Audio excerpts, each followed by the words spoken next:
I got a TS420.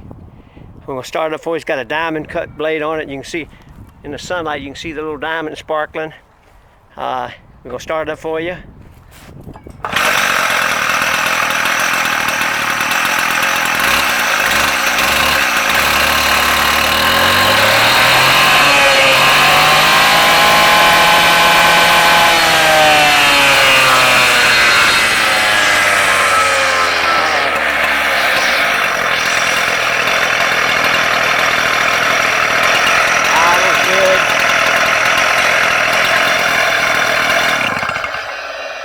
This saw previously owned by a city government.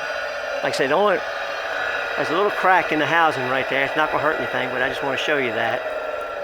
And it's fairly clean. And up there on the hose, somebody put a hose clamp on it, but it's not the regular style hose clamp. And a little hose clamp there.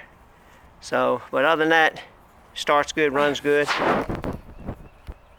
TS420 chop saw with the diamond blade.